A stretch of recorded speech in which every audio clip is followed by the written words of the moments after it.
It's a RFP. It's a request for proposal that you got from somewhere, and it somewhere can be various places. It could be from an association that you have had a contact with. It could come from a professor who's now had the urge to also be gloating about South Africa and want to bring the meeting here. But you can't submit a bid without an RFP. So you have to obtain that RFP from a client. And you are, as a bureau, for instance, when you do submit the bid, it is for the client. So you do it perhaps in your destination branding, but it is a client bid, and because you're answering the questions that they need answered on the RFP, and that's why you put a bid in. The best way to do it is to actually contact a bureau.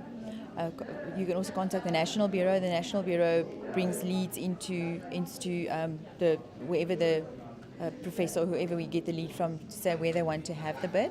We also, on South Africa, make sure that we don't bid against other cities, so that we try and not have bid-offs, because that doesn't look nice internationally. So we try and make sure that the bids that come in, we sort it out before bidding for it, that whoever wants to bid, the professor for instance, they've decided as an association where they want to host the bid.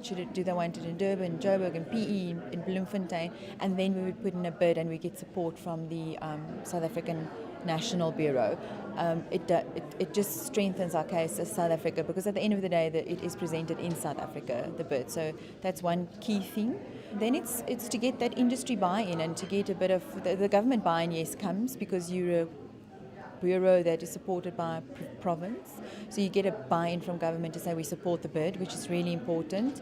But the sector needs to support it, and very often you find sectors have a bit of infighting in each other, so it becomes a bit of a social thing to make sure that they have all their eggs in one basket before the bidding takes place, because it can be dangerous to eventually bid and then the one association says, oh well, you guys that does the knees, you've bid for it, but the hands people don't want to have the event or don't want to bid. So that's also something you need to be aware of. Nowadays you want to make sure that you've answered what is perhaps pertinent issues right now, and where an association wants to be in 5 years' time. So that's quite something you should add to documents nowadays. It is to answer those and to say, okay, fine. So this association has a long-term vision.